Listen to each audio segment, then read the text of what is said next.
Hi, everyone. Welcome to Hudson Valley Credit Union's 2022 Women in Business Virtual Conference. I'm Lisa Morris, an Assistant Vice President with HVCU, and I'm your moderator today. So make your space comfortable and join us as we present a lasting partnership. While we wait for everyone to log in, let me remind you that our great session last Thursday is still available on demand. That one was data empowerment in business and your career. Just go out to hvcu.org/2022 WIB, Women in Business, for details on how you can access that recorded session. There's also still time to register for our 2022 Women in Business keynote address with leadership expert, executive coach, and award-winning author Libby Gill.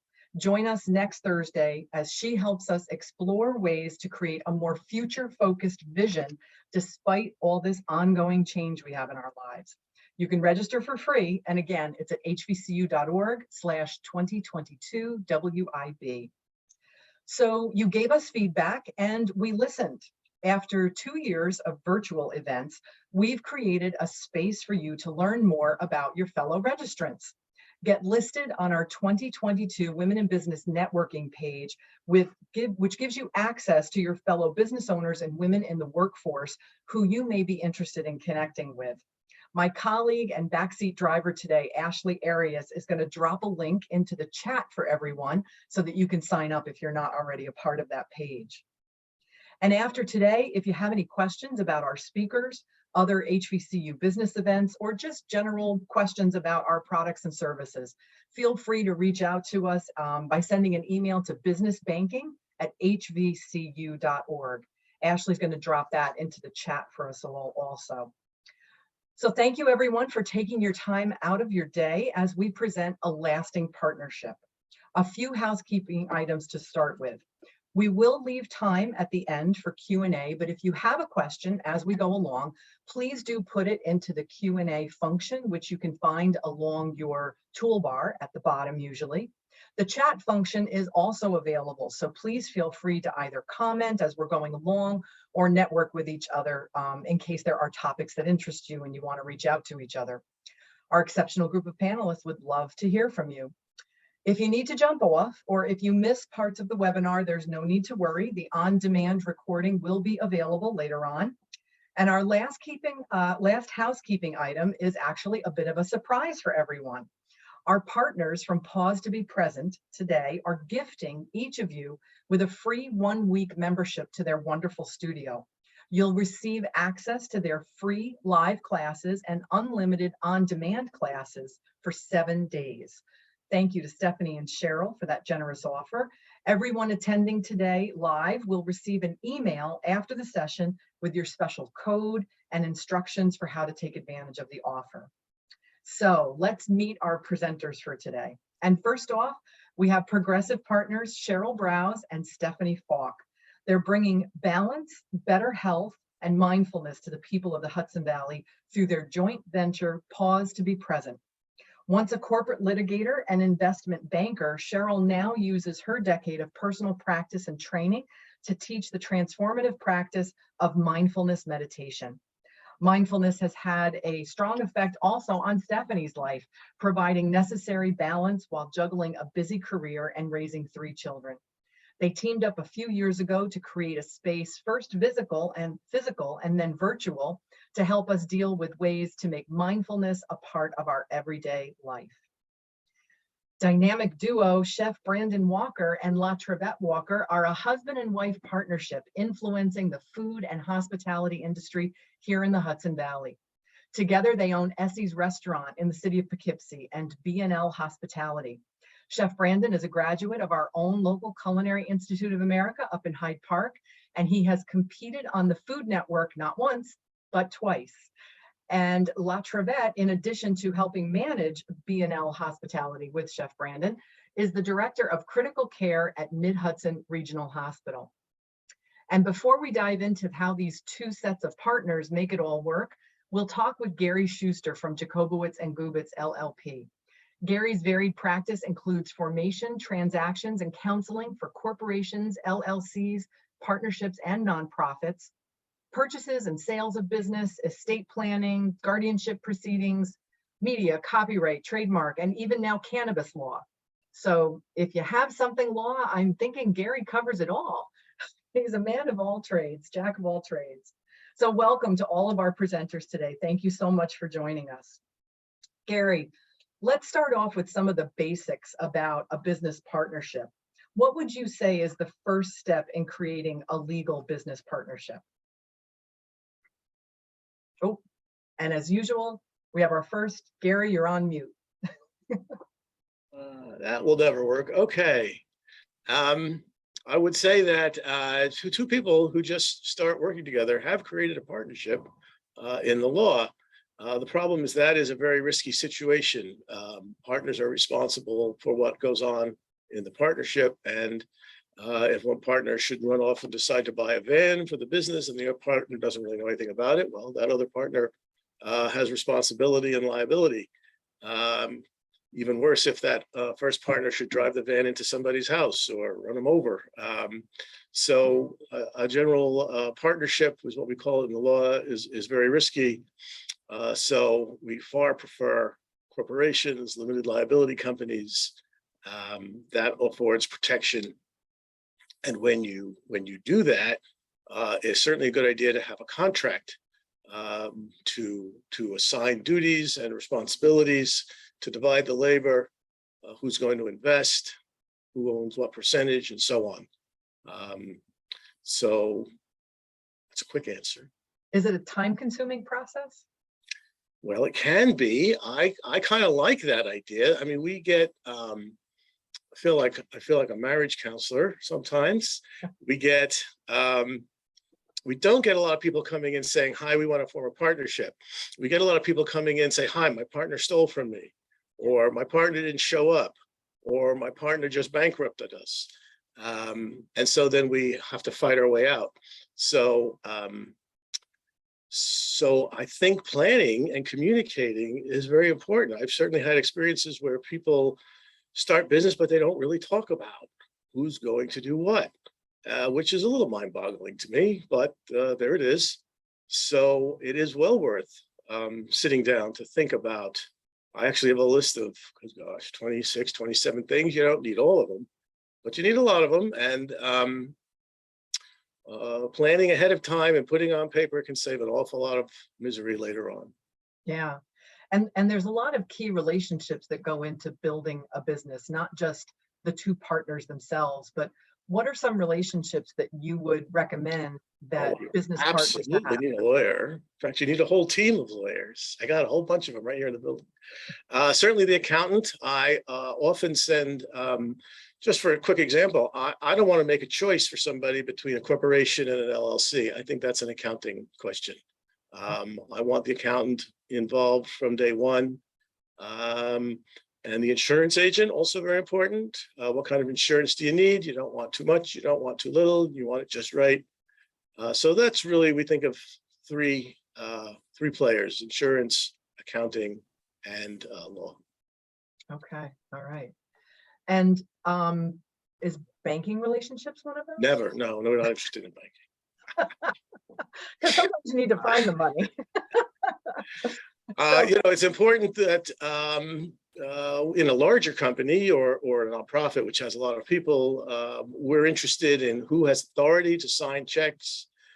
Do you need 2 signatures on a check? Is there a threshold, minimum amount, or a check over $1,000 has to have 2 signatures, that sort of thing. And of course, there's an awful lot of fraud out in the world these days, and a lot of wiring money can become risky. So we're very cognizant of that. We're trying to prevent that kind of fraud. Obviously, there's loans, there's lines of credit.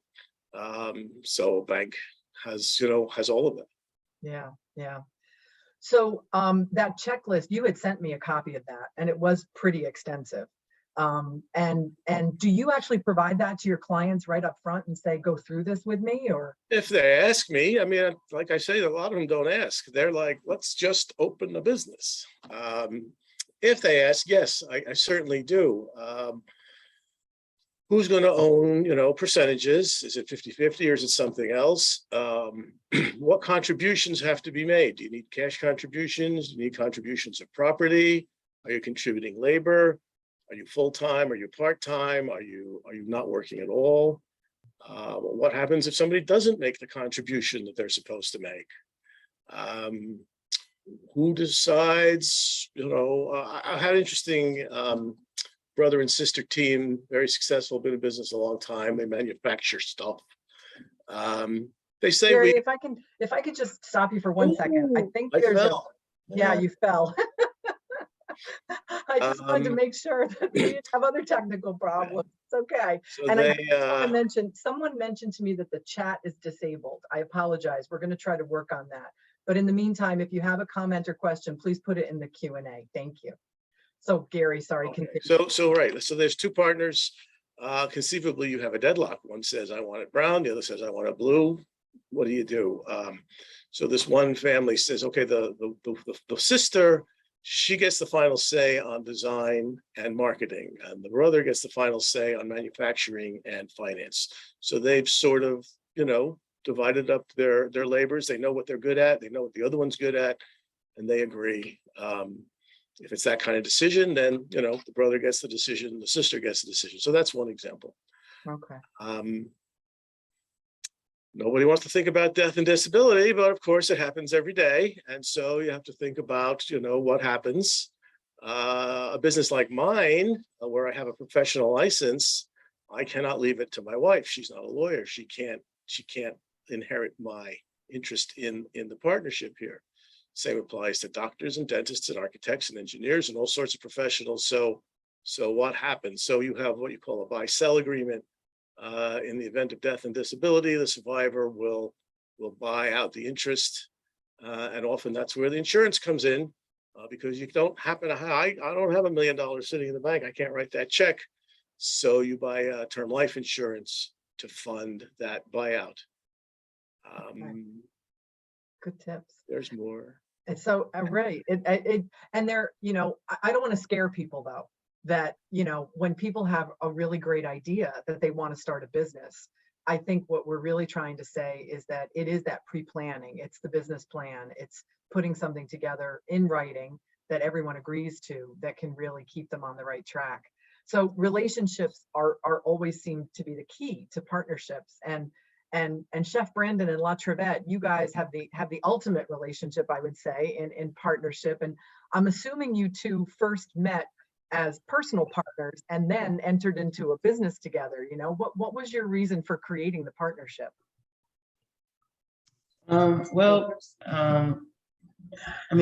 First we loved each other, and we had a great relationship, and we were always very supportive of each other in any endeavor that we wanted to do. And when she knew that I wanted to open up my own business and restaurant, she kind of said, okay, well, let's do it, and partnerships are risky, echoing Gary's, Yes. and what Gary was saying. You want to make sure you trust the person who you're going in business with, and that you have defined roles, and that everybody knows, what their role is, and whatever they're good at, you want them to do that role in the business, because it's going to make the partnership and the business work well. To add to that, being married and being life partners, it was that same energy as Gary mentioned. Okay, let's do it. Let's start a business. So, the planning starts, and you start thinking about the laundry list of things that you need to, review and get research in and check your boxes. How do you balance the partnership of marriage with the partnership of a business? So, we really had to set boundaries to make sure that every day we just didn't talk about the business. And, the business isn't our lives. It's what we want to do. But, who are we outside of that? And how do we continue to be married and separate the business from the marriage? So all of that was very challenging starting out the business. Were those first few years the toughest? Yes. We felt like we lived here because, you just don't think about, what the team looks like out the gate other than, okay, we're going to do this. But, we were reviewing some of the stuff this morning, and we were just talking about, we were the design team, we were part renovator team, we were, let's web design team, let's menu plan team, taste testing was the best, but resource and ingredients and things like that. So, we took on every hat, as partners, and, the days were long. Yeah. Very Especially, long. when you're operating a small business, depending upon your financing, you want to make sure that you're using your dollars wisely. And when you're a small business, you want to make sure that not only using your dollars wisely, but you want to try to wear every hat, because you want to know how to do every part of your business before you kind of subcontract it out. So that way you have the knowledge, and if someone is doing something that you can, in other words, you can identify when something is wrong because you did it, and now you know how you know what it's supposed to be and what it's supposed to look like. And then when they return to you with feedback with something that doesn't seem right, you can know how to red flag it. So Yeah. Is there something that you do differently looking back? we thought about this. Personally, Yes. I think that if I had to do it all over again, I would make sure I would hire a good right-hand person in the kitchen operationally, so that way I can build the brand a little bit more faster and do other things and other events to expand a little bit. I think I would do that part over again. And I think we kind of neglected how much work it would be to kind of put everything together as far as design and all that other stuff, we had no idea, and I never owned a restaurant, so I've Right. always worked in them Okay. and worked in the kitchen perspective of it, not on the design side or stuff like that. So that was an eye opener for me, and it was a great experience, and I loved every bit of it. So But for those who aren't familiar, now I've had the pleasure of eating at your establishment many times. How many seats is your restaurant? it's 30 to 40, 32, Yeah. 32. And I will say that I've had the pleasure of actually being in the kitchen. Yeah. Because one of the things that Chef Brandon does is he devotes some of his time to the American Heart Association, and he actually teaches women that are in the Better You program how to cook healthy foods. And I was in that one year and I got to learn from him. But when I tell you that he puts out hundreds of dinners from the tiniest kitchen I have ever seen in my life, Yeah. I don't know how you do it. Yeah. If I you mean, hired the right-hand person, I don't know where they'd be. yeah. Right. Yeah, it's just years and years of experience and working in small spaces in New York City. Yeah.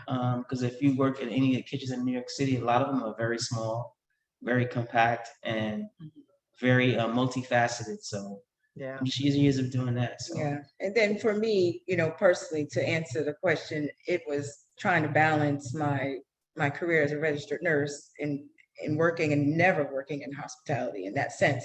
Healthcare in a sense is truly hospitality, making sure you take care of people That's right. medically. So trying to pull from that, hat that I wear every day, and then trying to place it into this space and learning the business out the gate. So, a lot of times I can remember the first couple of nights we opened and learning a floor plan. And I'm like, I don't know what that is. So, so there's a floor plan in a dining room that, you bring numbers and seats to people for their food. So it was adventurous, but it was a lot of work. That's she great. did well though. You would There never you know go. she wasn't in the restaurant industry though. So That's good. That's good. But there are some similarities in terms of that. You have to have that essence, I think, within you of wanting to care for people, whether it's Yes. feeding them or medically and stuff. So Mhm. you two seem to fit together well with that. yeah, I like to think that hospitality is all around us, no matter what business you're in. If you're in law, if you're in wellness, it's all around us. At the end of the day, everyone wants to be acknowledged. Everyone wants to have somebody who listens to them and provide them a great service. So, that's how I like to look at in anything. Whether you're the teller at the bank, or whether you're the lawyer, or whether you're the bank, someone at the wellness and office. It's all hospitality. Yep, that's a great way to look at it. So let's turn over to Cheryl and Stephanie for a moment. You guys have a very interesting meet story. So tell us about how you formed your partnership and a little bit more about what the business is itself. And we need to just get you off mute. So for our meet story is that I was actually one of Cheryl's students in her class, and I was going through a very challenging period in my own professional and personal life, and I was looking for some balance. And I had always heard about meditation, and I was very skeptical of the whole process, and I thought it was very woo-woo and out there, and not something that would be something for like me, of a type A driven, busy mom. And I just didn't think it was for me, but I decided to take the risk and try it. And it really transformed my life. And I became such a believer. And I realized that this was something that could really change so many people around me. I didn't know why more people didn't do it. And I thought that Cheryl's teaching style was so unique because she was relatable to many people in our community and in our world today. You know, she was a lawyer and a Wall Street business associate and had children, and she was like any one of us, but she was able to teach this practice. So I was like, we got to take this on the road and get this out of this little suite in Larchmont where we were having our beautiful class of 10 people. I said, we got to take this and let more people know about it. And that's how it all started. I just asked her to lunch, and I had a one-page business plan that I'd worked on, and she said yes on the spot, which I was going to say, so Cheryl, what did you think? You know, here you are having a nice lunch and suddenly, boom, you got a business partner. Well, I mean, it's perfect for this topic because I know what my passion is, and that's teaching. Like Stephanie said, I was an investment banker on Wall Street at Goldman Sachs, and then I was a litigator in Manhattan, and those were not my callings in life. I wasn't super happy. I was very busy. I had 3 young children. And I came to this practice for my own personal benefit. And I found it, similar to Stephanie, so transformative that I could live my life differently and more peacefully and be more present with my children and follow my passions. So I had been doing it solo essentially for a very long time. And I was not as interested or as good at the business part. And so I was sort of content doing it in my own way. And so when Stephanie asked me to partner with her, it was, you know, and that's something I think is interesting is we bring a lot of mindfulness into our business. And from my gut, I knew it was a yes. There was no question, because I wanted Stephanie to bring her expertise in business and marketing and sales, and my expertise in teaching and curriculum and that kind of thing. It seemed to make sense. So I said yes on the spot, and we went from there. So it's funny because it seems like whereas Brandon and La Trevette were very much, we each have to pull together to do each of these areas. You guys from the start sort of had your division of duties. Yes. And you had your lanes that you were going to stay in. Is that correct? Yes, exactly. I mean, that was when we shook hands at chat. Basically, you know, she said, as long as you're going to do the business part and I can stay doing what I love, teaching, we've got a deal. And, you know, since that moment, that's really what we have done. And there are certain times that we, you know, cross over into each other's lanes, and then, you know, to help each other. But we know, you know, and we discuss it openly, you know, like, okay, I need to take more of this. You need to spend your time in your area because that's important. And I need to spend more time here. And we try to divide and conquer where we can. There you go. Yeah. So initially, when you guys first opened, you were full steam ahead with a studio and everything like that. And most people can probably guess what I'm going to say. And then pandemic hit. How did you pivot? Well, it was, you know, obviously for all of us, an unfortunate reason to pivot. And we literally opened at that point in the fall of 2019, physical meditation spaces were becoming quite popular in New York City. And so we thought we want a physical space to actually come together. And I think from a teaching perspective that's missing in the modern meditation world. We all plug in and listen to an audio on an app, and the community aspect is missing. So it was important to us to be together. Well, then COVID hit. So we literally opened our studio in November of 2019. And we're just getting, our legs under us and really starting to fill up our classes. And then we had to close our studio in, January, February of 2020. So we had no choice if we wanted to continue this business to quickly pivot.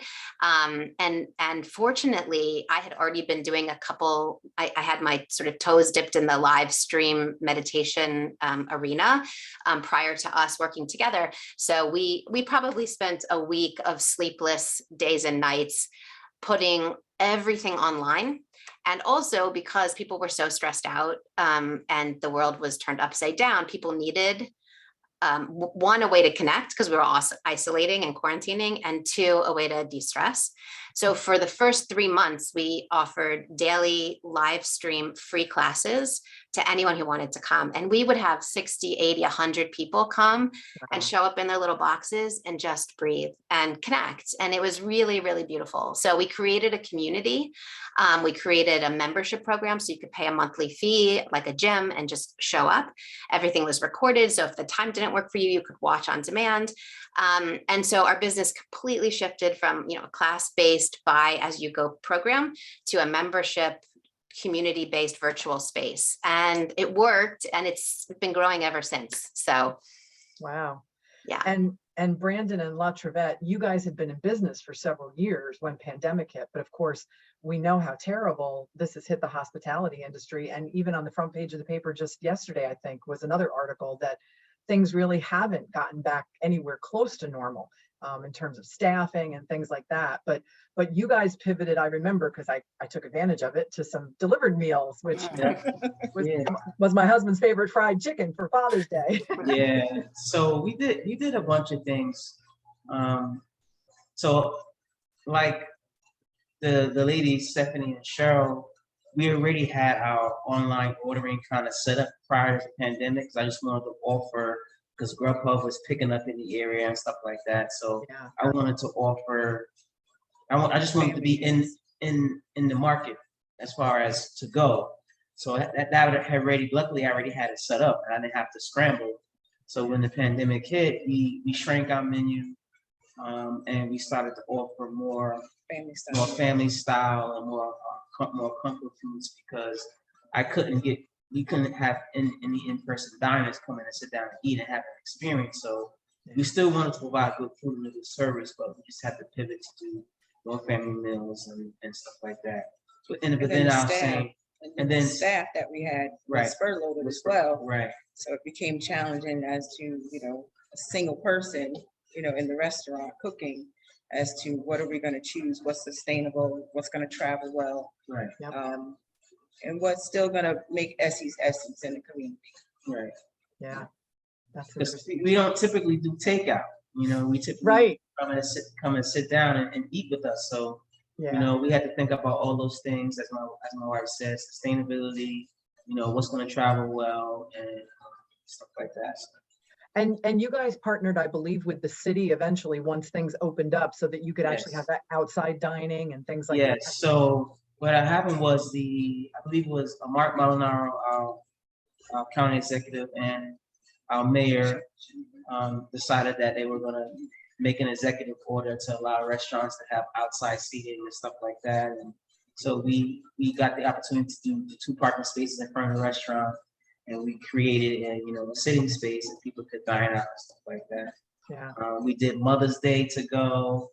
It was did a wild Father's Day to ride, go. but yeah, that was a challenge. We did Mother's Day to go. We did Father's Day to go. It was fun. I learned a lot. So There you go. it was challenging, but we made it through. So Yeah. Yeah. Stephanie and Cheryl, when you were first starting the business and things like that, I'm sure that you needed some of these partnerships that Gary had mentioned and things like that, especially like when you talked about building out your tech and things. How did you find those types of partners? What did you do to find those relationships? That's a great question. So we're both really active in our communities, and we like to say that we're decent networkers. So basically, we just put the word out, and we love supporting other women, small business owners, and people that really cared about our mission and what we were doing.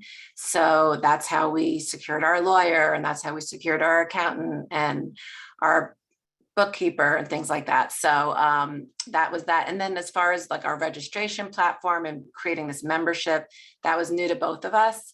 So we like dug down, and did a lot of research, excuse me, and just, interviewed a lot of different companies and found the right fit for us. But it was definitely trial and error, and we made some really smart decisions. And then we realized some partnerships with other companies weren't the best. And over time, we adjusted that. So all of it through communicating with each other and what felt right to us.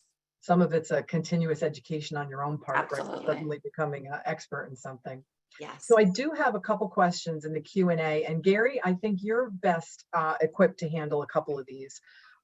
So one person writes, inheritance and insurance in the case of death is important, but about operationally, if my partner dies and his wife inherits financial equity, how do I keep her from trying to, quote, fill her husband's shoes? I watched a $25 million company go bankrupt in 3 years from this. That's scary. Well, you hopefully have a contract in place beforehand, which provides for that sort of thing. A larger company might have a board of directors and a number of employees, and so there's president, there's vice president. They have the power to manage the company, and the other people really are supposed to take orders. That may not work in a very small company if there's just 2 people. There was a big lawsuit. I think it was Steely Dan, the rock band.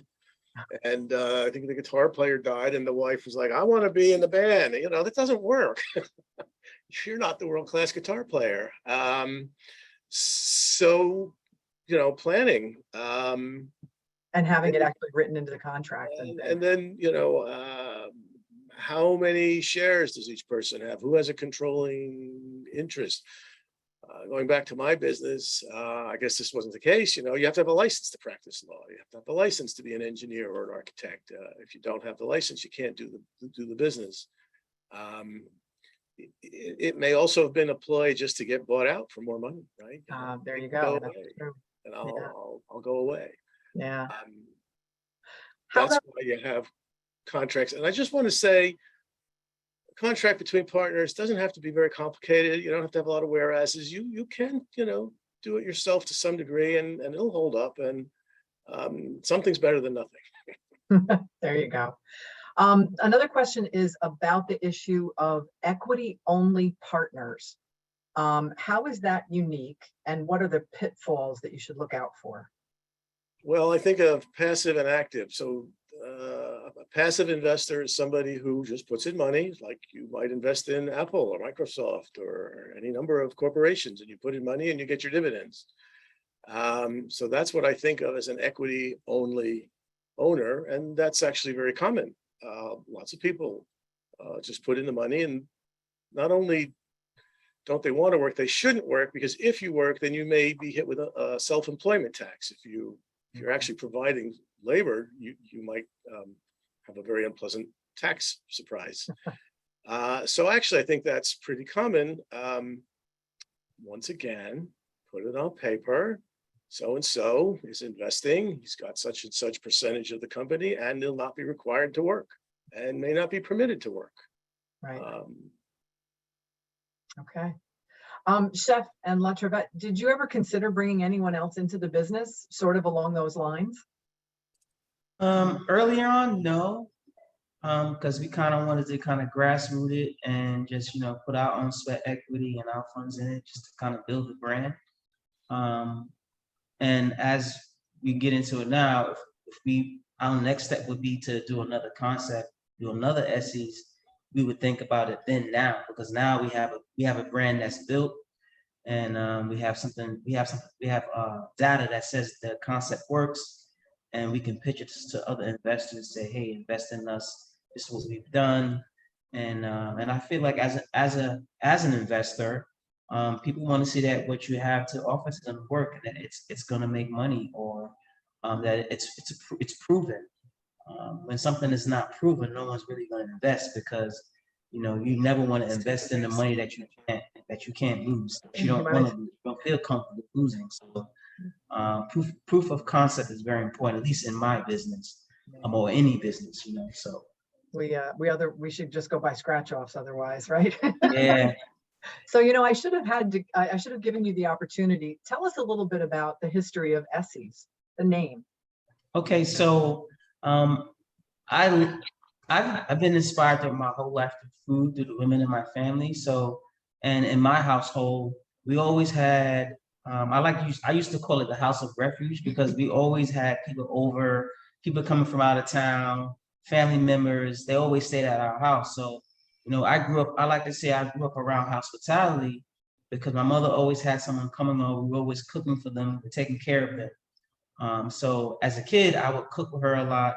I hung around my dad a lot, but as far as cooking is concerned and my pathway through food, I hung out with the women in my family. So my mom, my father's mother exposed me to a lot of Caribbean flavors. My mom exposed me to a lot of to a lot of Southern flavors. So I decided that when I was ready to open my own restaurant, that I wanted to pay homage to the women in my family, and to name the restaurant after my grandmother. Her name is Essie. I didn't really get to cook with her a lot, but she was a great cook in my family, and I chose her name because it's easy to say, it's memorable, it's catchy, and stuff like that. So that's pretty much the history. And we both had similar upbringings as far as, my mom was heavy into food and always serving people, and Sunday dinner was a must, and it always included multiple people. So we thought, it'd be great to have that legacy of the women in our lives that influenced us to be represented. That's great. That's great. So Cheryl and Stephanie, and I should mention, if anyone does have a question, please put it into the Q&A. We're starting to wind down a little bit, and I just want to make sure that we get to everyone. So if you do have a question, please put it in there. And feel free, Ashley has put the links in our chat to the Women in Business Networking page, if you'd like to sign up for that as well. So we talked a little bit about your resources and stuff. What tips would you give to partners who are thinking about a brand new idea? They want to get something started from the ground up. What are some tips that you might give? Well, as I mentioned, it's funny from my perspective, it's a lot of mindfulness and thoughtfulness, because I think it's really important to know what you're passionate about, kind of really a self-awareness, what drives me to do this, and remind yourself of that, because you can certainly get caught up in the challenges and the minutia and forget your passion and why you're doing it. So we talk about that all the time, much like Chef was saying, hospitality is so important. And so we remind ourselves all the time that we're helping people and we're de-stressing people and helping people find more happiness. And so looking at the big picture and what we're passionate about in our goals and intentions is really crucial. And then, like we said, really sticking to our lanes in terms of what I'm good at, what my skill set is. And also what drives me is really important all the time. And, I think another thing that we talk about a lot is you don't have to be everything to everyone. I think finding what you're really good at and staying in that lane, in terms of what we offer is also really important, because otherwise it just can become overwhelming. The other things that we remind ourselves every day is being patient, going slowly, is also super important, because we live in a world where things have to get done, and they do. But I think also if you can take a breath and let things evolve a little bit and see where it goes, staying in your lane of what drives you is just really critical, because otherwise you can get overwhelmed and things can get out of control and it becomes a chore instead of a joy to do what you do. So I think those are really important things to remind ourselves of. Yeah. And Chef and LaTrivette, from the personal relationship side, what's the biggest tip or hack that you can give a couple who are in business together? What's an important tip you think you'd give them? I think carving out time to make sure that, you have that space and time for your marriage. And it's always going to be part of our lives. It's going to be the conversation. You know, it's not like you can't have such hard boundaries where, you know, we're home now, we can't talk about the business. The business is who we are, is what we created. So, you know, being realistic about, you know, when we do carve out that time to, you know, find something that we both are passionate about, you know, outside of, you know, cooking and hospitality, like sightseeing or touring or taking a trip, just trying to de-stress. But I think that's the most important thing. And yes, those lines cross. You know, we have 2 set days we try to stick to. When he's off, then I try to remind myself, pull out of work, you know, make sure that we spend that time together. But the lines cross. There's, you know, events happen on those days, whatever, and you just have to be open to that. Yeah, early when opening the business, I said to myself, I'm gonna make a hard line, and Monday is gonna be the day that I spend with my wife and my family. You know, because you hear horror stories of chefs getting divorced and stuff like that, or marriages being broke up because of the Very restaurant. tough industry. Mhm. So, you know, I just made a conscious decision to say, okay, this day is going to be the day that I'm going to take time to spend with my wife and my family. And after Sunday evening and Monday night, and Monday is going to be my day. So it's work for us. And, you know, it's hard trying to shut off not working in your business, but, you know, we do try very hard to be present with our time when we're with each other, to be present. And like you said, lines do cross, but for the most part, you Yeah. know, we do our best to make a hard line. And truth be told, we're all human. And you know, she wants to de-stress with me, and I want to de-stress with her. So you know, it's like a happy balance because we both. And don't be afraid to do that. You know, Right. that's tip 2, like because you need to be there for each other. So you know, we're not afraid to do that with each other because I'm actually anxious to hear how her day is because I'm over pans all day. So you know, Yeah, and so that being over pans every day might be boring to some people, but for me, I'm actually want to hear about something other than cooking. So Right. that's why, you know, it's really, really good to carve out that time to really communicate and distress and make so time. just out of curiosity, who cooks at home? She does.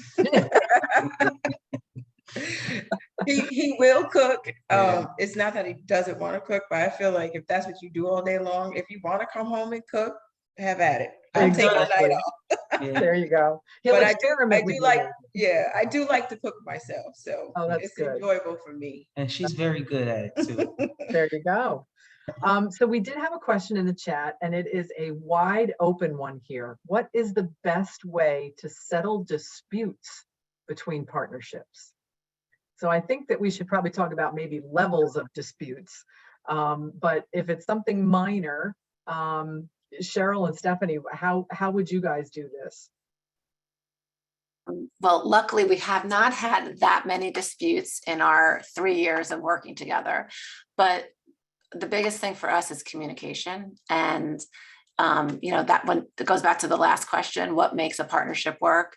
I think you have to really be comfortable and be okay communicating with the person you're working for, whether you agree or not agree, or if you're stuck. We often have these kind of conversations, and, you know, talking through it helps. And I think we both feel better after. And, you know, and then we figure out how to fix it and how to address it and how to make us, because if we're both not happy and feeling fulfilled, then it's going to affect the partnership long term. So better to discuss it than keeping it underneath and hidden. So Bottled up, just like a good old fashioned marriage. exactly. Gary, what if the dispute rises a little higher to something that's harder to come to a consensus about? Yeah, well, we've got a litigation team over here, and that's what they do. I sort of feel like if it goes there, I've failed. I'm supposed to be the marriage counselor, and if they end up suing each other, I feel like I didn't find a way.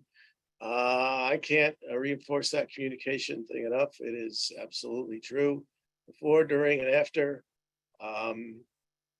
Now, it does help to go, you know, people will come and say, oh, we talked about everything. And then I'll bring out my list of 17 things, say, well, did you think about this one? And did you think about that one? So, you know, you don't know what you don't know. And so coming to the accountant, the lawyer, the insurance person, the banker, they raise issues that you hadn't heard of, that you haven't thought of. And so more communication. This was the question a couple of minutes ago. What's the advice when you start? You got to plan. Can't do too much planning, thinking about what you're going to do. I mean, at some point you got to pull the trigger, but some people just dive right in, and that's risky business. It's almost like the amount of planning you do before time can help determine the longevity of your business. Well, it's not just dollars, it's also operation. Chef was talking about, all the elements of owning a restaurant. I mean, I can talk about health department permits and things like that. There's a lot of zoning, there's a lot of stuff that goes into it. And like I say, people just don't pop, they're not born with this knowledge. You gotta hear it from somebody. So planning and talking to other people. Yep, that's great. All right, I'll go around the room here as we wait and see if there's any final Q&As. Let's get some last thoughts. Any final tips that you would have for people who are considering partnerships or who are already in a business, either similar to yours or different? Chef Brandon and La Trevette, we'll start with you.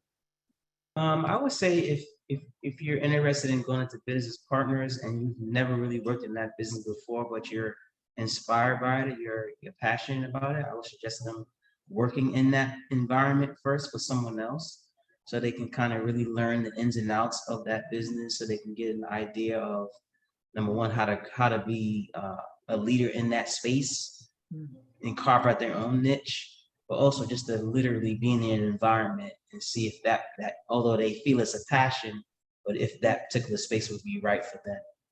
That's great. I think I would have to say, if you are life partners or married, not all partnerships in life can sustain a business partnership. And I think it's really good to know who you are individually and know what your marriage can handle and tackle before you make the decision to go into business together. Because, you do have individual personalities, and then depending on what that business is, like I'm not a chef, I don't work in that business. So someone could think I have, you have less of a say than I do, but if we're doing it jointly, it may not be what I do every day, but I still could lend, my experiences to kind of help make decision making. So just know, what your roles and responsibilities are, giving the lead where you need to give it to, and then taking the lead where you need to take it. But if you don't know yourselves in marriage, I wouldn't suggest that people go into business together, because it really is difficult and you have to balance it all, and you really have to, plan and understand. It can work. It's been working for us, and we enjoy it. So You gotta know your strengths, and when where that person is strong, lean on that. Where the other person is weak, if you're strong in that area, then you lean on them, and vice versa. So that way it will work, and My husband and communication I- is key. Yeah, my husband and I enjoy traveling, and every once in a while we'll be sitting somewhere and I'll be pointing out little things about the hotel or this and that or whatnot. And I'm like, we should open a bed and breakfast together. And he looks at me and he goes, are you crazy? No, never. So we're much better traveling companions and business companions. Cheryl and Stephanie, how about you? Some final thoughts for our audience today. I have one. I would say to go into, if you're going to enter a partnership, is to be prepared, expect the unexpected, because we, like Cheryl mentioned earlier, so many different things have happened in our 3-year span that we never could have anticipated. And being able to be resilient and not reactive when these things happen, just kind of take a step back. Obviously, my mindfulness practice also helped there. Is, when we once got served with a letter because with our name change of our company, there was another pause out there on the other coast. Oh, wow. And we had to deal with that. And my first reaction was, oh my God, what are we going to do? And we had just invested all this money in marketing. And my partner, luckily her legal background and her mindful nature, we worked, we broke it down, and it all worked out eventually. But things like that have happened numerous times to us throughout the last 3 years, especially with the pandemic, and just learning how to deal with that. And my second suggestion is just have fun with it. And if it makes you happy, and every day, I think we both really enjoy what we do, and we feel that we're making a difference. And obviously, if it's profitable, that's really great too. But just if life is so short. So if you have to really love what you do, and and if you don't, then I wouldn't suggest going for it. That's great. Cheryl, you're nodding your head like, yep, I agree. Yeah, I mean, I agree with my partner. I was just going to add flexibility. I mean, I think that Stephanie hit on that. There are so many times where we'd offer a course or a time slot for a class, and it didn't work. And instead of kind of really letting that say, well, forget it, this isn't working, you just pivot. And I think that there's a way to look at all of those challenges as an opportunity to learn more about how to do things differently. I'm sure just like the restaurant business had to pivot with takeout and Mother's Day and Father's Day, like I love that. And so, again, if you can have the mindset of like, this is a challenge and how do we meet the challenge instead of this is a failure, to Stephanie's second point, it can be fun and a challenge, and it keeps you motivated. Again, if you always return back to like, why am I doing this? And reminding yourself of the real reason underlying it, it helps you be resilient. So flexibility is important. That's great. And Gary, one final legal tip. What have you got for us? Final legal tip. Have fun though. Well, I'm listening here thinking we get calls from happy people, but we get more calls from unhappy people. And when something happens, don't ignore it. Act fast.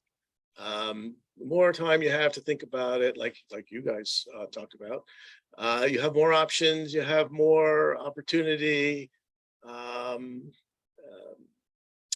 Don't, pay attention to it. Go to the lawyer, go to the banker, go to the insurance person, go to whoever, address it, deal with it, face it. And because time is not on your side, and the sooner you jump on it, you'll have a better outcome. Great. All right. Well, Chef Brandon, La Trevette, Stephanie, Cheryl, Gary, thank you so much for joining us today.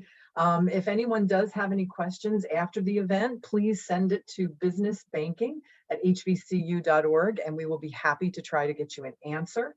I thought, however, and just a reminder, our keynote address is September 29th. So you do still have some time to register for that. And again, go to hvcu.org and you'll find out information.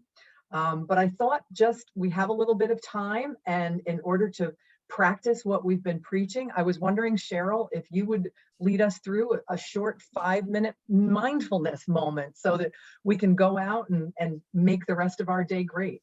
Sure. So this is the way we teach at Pause to Be Present is we make it accessible. This is not, you don't have to be sitting on a cushion in a room, in your yoga pants. So I just wanted to offer you this opportunity, a little peek at what we do and how we teach, and as it relates to this topic. So just follow me with this, if you will.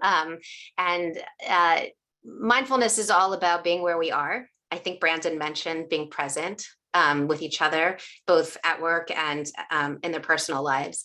So we have to practice that. Like, what does that mean, right? Because our minds are always elsewhere, and planning is important, of course, but we can't spend our whole lives not being just where we are and up in our heads. So to do that, we have to practice that. So I'm just going to guide you through this little practice. You can leave your eyes open. You don't have to close your eyes, but if you want to, anyone out there, you can close your eyes, but just explore for a moment these couple quick steps to bring you into the present moment and to connect to your passion, because I think that's what we touched on a lot here. So just explore with me. And the fun part about mindfulness is it's an exploration of our own experience, getting more familiar with ourselves and how we live our lives. So if you can, just take a moment and bring your attention into right now by just noticing how it feels to be where you are. And how you can do that is, can you feel your body sitting in a chair? Can you know that you're here by your felt experience? Can you feel your feet on the ground? Can you feel the chair beneath you? Maybe there are sounds around you. Right? Notice how good it feels to sort of collect your attention and just bring it into this moment and into your own experience. It's so different than up in our heads, busy, busy, busy with an outward focus. Just take a moment to bring your focus inward. You can remind yourself, I'm here right now in this moment. And then just take one deep breath. The breath can really calm the nervous system. Our nervous systems are overactive these days. So a nice inhale and a nice exhale. And as you exhale, just let go of tension in the body. Relax your muscles. Again, reminding yourself how much tension you're carrying and how you can let that go. We carry all of that stress around with us and it shows up in our muscles. So if we can be aware of that and just take a moment throughout the day to let go, relax your neck and your back, relax your shoulders. Beautiful. And then lastly, I just ask you, as it relates to this seminar, this webinar, is what are you passionate about? What makes you happy? What fills you up? And it can be something business related, or it could just be something in your private life, a partner, a friend, a pet, an activity, right? But to know what it feels, right? To enjoy something, to bring joy into your life. And you can focus on that in a business sense too, of why you're doing what you do. What's the underlying joy of it? And remind yourself of that. Let that be felt in your body. You have to actually connect to that more often. Know how it feels to feel joy. If you bring that into your attention, you remind yourself and you let it be felt, that's such a great motivator.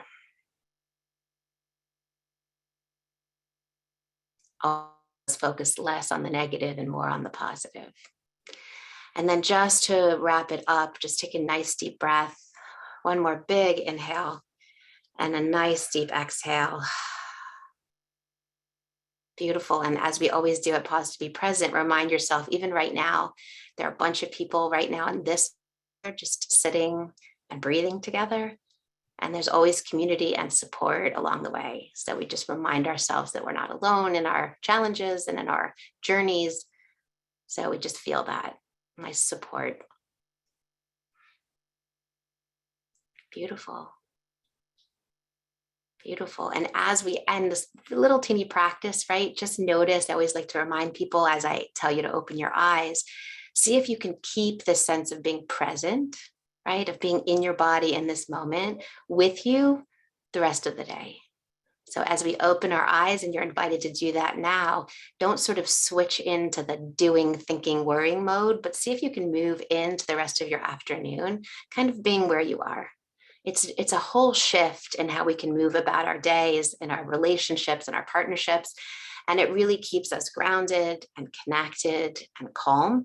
And it can really shift how we experience our businesses, our lives, our relationships. So that's it. Thank you for letting me have that moment with you. Cheryl, thank you so much. And on behalf of Hudson Valley Thank you. Credit Union, thank you to all of our panelists. And we are so happy that we could bring you all together today and connect, because I think it was a great amount of information that everybody got. So thank you all very much again. We will be putting this out on our website for an on-demand viewing, and have a wonderful rest of your day, everyone. Thank you. Thank you. Thank you. Thank you Great so day. much.